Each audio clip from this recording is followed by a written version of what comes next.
శ్రీమాత్రే నమ. సద్గురు జ్యోతిషాలయం వారి జూలై నెల రాశి ఫలితాలన్నీ గోచార ప్రకారంగా అన్ని వర్గాల వారిని దృష్టిలో పెట్టుకొని ప్రిడిక్ట్ చేస్తున్నాం అనమాట. ప్రతి ఒక్కరికి ఒక క్యూరియాసిటీ, ఈ నెల నాకు ఎలా ఉంటుంది, నేను ఆర్థికంగా బాగుంటానా, సామాజికంగా బాగుంటానా, నా వ్యాపారం బాగుంటుందా, నా ఉద్యోగం బాగుంటుందా, నాకు వివాహం జరుగుతుందా, నాకు ఉద్యోగం వస్తుందా, ఉద్యోగంలో ప్రమోషన్ వస్తుందా, విదేశాలకు వెళ్తానా, ఆరోగ్యం బాగుంటుందా. తప్పకుండా ఇవన్నీ తెలుసుకోవాల్సిన విషయం. నిజంగా ఆ గ్రహం మార్పిడి వల్ల మీరు అడిగిన ప్రశ్నలు అన్నిటికీ కూడాను ఆన్సర్ వస్తుంది. ఈ గోచార గ్రహస్థితి ద్వారా చెప్పేది మీ యొక్క వ్యక్తిగత జాతకానికి ఒక 40% మాత్రమే వర్తిస్తుంది. ఎందుకంటే మీరు పుట్టినప్పుడు ఒక లగ్నం ఉంటుంది, మీ టైం ప్రకారం ఆ నక్షత్రం ఉంటుంది. ఆ నక్షత్రానికి 4 పాదాలు ఉంటాయి, ఒక్కొక్క పాదానికినో ఈ రాసులన్నీ ఉంటాయి. కాబట్టి దాన్ని దృష్టిలో పెట్టుకొని ఒక రాశికి 9 పాదాలు, 9 రకాలుగా ఉంటుంది. కాబట్టి ఏ నక్షత్రం వారి పాద గుణాలను బట్టి ఆ జాతకం కూడా మారుతూ ఉంటుంది. సరే, ఈ జాతకం ఎవరు తెలుసుకోవాలి అని అంటే, మీ వృత్తి వ్యవహారాల్లో జీవితాల్లో కావలసినటువంటి మార్పులు ఏమైనా చేయాలనుకుంటే తెలుసుకోండి. మీ యొక్క వ్యక్తిగత జాతకంలో బాగా మళ్ళీ చెప్తున్నాను చూడండి, చదువుకు సంబంధించి ఇవన్నీ కూడా తెలుసుకోండి, వ్యాపారం సంబంధించి ఇవన్నీ తెలుసుకోండి. ఇల్లీగల్ సబ్జెక్ట్ గురించి దయచేసి మెసేజ్లు పెట్టకండి, కాల్ చేయకండి. నాకు చాలా అప్పులు ఉన్నాయండి, గొంతు వరకు నేను మునిగిపోయానండి, నాకు జాతకం చెప్పనంటే గొంతు వరకు మీరు మునిగిపోతే మళ్ళీ వ్యాపారమో ఉద్యోగం చేసి అప్పులు తెచ్చిన వాళ్ళకి అప్పు ఇవ్వండి, కానీ జాతకం చెప్తే మీ అప్పులు తీరిపోదు. ఒకటి. 2, మళ్ళీ ఈ యొక్క జాతకం అనేది బాగా గుర్తుపెట్టుకోండి, పడుతున్న వర్షానికి ఒక గొడుగు మాత్రమే, కానీ జాతకం జీవితం కాదు.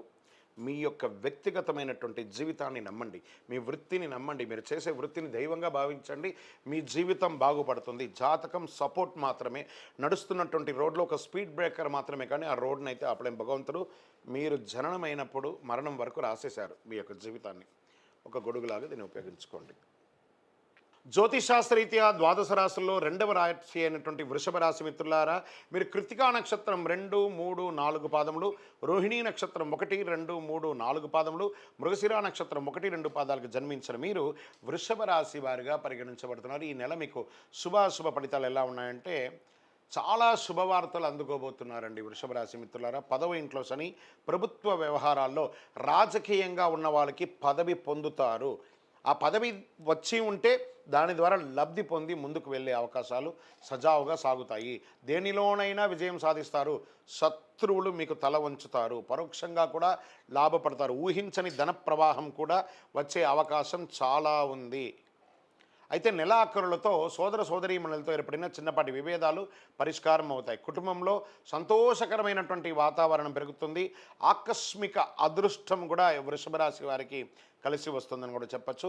రుణాలపై శ్రద్ధ వహించండి. మీరు ఎవరికైనా ఇవ్వాల్సి ఉంటే వాళ్ళకి ఎలా సకాలంలో ఇవ్వాలో ఆలోచించండి. మాసం చివరి భాగంలో బంధువులు స్నేహితుల వల్ల లాభం ఉంటుంది, వారికి ఆశించిన సహాయం అందుతుంది. వాహనంలో ప్రయాణించేటప్పుడు జాగ్రత్త, బండి నడిపేటప్పుడు చాలా జాగ్రత్తగా ఉండాలి. ఉద్యోగంలో పనిభారం పెరుగుతుంది, పనుల్లో అదనపు శ్రద్ధ అవసరం. చిన్న పొరపాటు కూడా మీ యొక్క జీవితాన్ని ఇబ్బంది పెట్టే అవకాశాలు ఉంటాయి, జాగ్రత్త. సహ ఉద్యోగులతో అనుకూలంగా మీరు వెళ్ళండి, ఆశించిన ఫలితం మీకు వస్తుంది. ఎక్కువ మాట్లాడకండి, మాట్లాడడం మానండి. ఎంత సైలెంట్గా ఉంటే అంత మంచిది. పాత బకాయిలు కూడా మీకు వచ్చే అవకాశాలు ఉన్నాయి వ్యాపారం చేసే వాళ్ళకి. మహిళలకి ఇది చాలా మంచి సమయం చెప్పచ్చు. షేర్ మార్కెట్ చాలా బాగా ఉంటుంది. మీడియా రంగం వారికి మిశ్రమ ఫలితం అని చెప్పచ్చు. వివాహం కాని వారికి యోగంగా ఉంటుంది. ఎంత ఎక్కువ కష్టపడితే అంత మంచి ఉత్తీర్ణ పొందే అవకాశాలు విద్యార్థులకు ఉంది. అనుకూలమైనటువంటి రోజులు 2, 5 జూలైలో. అదృష్ట సంఖ్య 3, 5. చంద్రాష్టమం ఈ 2.5 రోజులు జాగ్రత్తగా ఉండాలి. జూలై 19, 7, 2024 3 గంటల 25 నిమిషాల నుండి 21, 7, 2024 7 గంటల 27 నిమిషాల వరకు ఉదయం చంద్రాష్టమం ఉంటుంది. ఈ 2 రోజులు వాహనం నడిపేటప్పుడు జాగ్రత్త. మీ వ్యక్తిగత విషయాలన్నింటిలోనూ చాలా జాగ్రత్తగా ఉండాలి. ఏమైనా బ్యాంక్ సంతకం పెట్టడం కానీ, షూరిటీ సంతకం పెట్టడం కానీ, వాహనం నడిపేటప్పుడు ఒకసారికి 2 సార్లు చక్కగా ఆలోచించి పెట్టండి. సరే, దీనికి మనం పరిహారం ఏమైనా చేసుకోవచ్చా, ఏమైనా పూజించవచ్చు అంటే సుబ్రహ్మణ్య స్వామి వారిని ప్రార్థన చేయండి. మీకు ఈ నెల బాగుంది కాబట్టి జూలైలో మహాలక్ష్మి వారిని ప్రార్థన చేయండి. మహాలక్ష్మి అష్టకం చదవండి. ఏదైనా దేవాలయాలకు వెళ్ళండి. అమ్మవారి యొక్క పారాయణం చేయండి. శుక్రవారం సాయంత్రం చక్కగా నెయ్యి దీపం వెలిగించండి మీ ఇంట్లో. శుక్రవారాలు మహాలక్ష్మికి నెయ్యి దీపం వెలిగించడం వల్ల ఐశ్వర్యం కలుగుతుంది. కరుంగాళి మాలను కూడా ధరించండి, చాలా విశేషమైనటువంటి ఫలితాన్ని పొందుతారు. మీ యొక్క వ్యక్తిగత జాతకం తెలుసుకోవాలనుకుంటే మీ పరిసర ప్రాంతాల్లో ఉన్న సద్గురువులని సంప్రదించండి మీ యొక్క date of birth, time of బర్త్తో.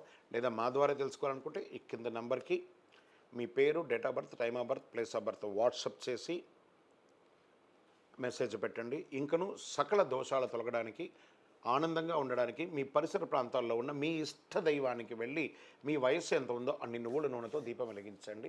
విజయోస్తు.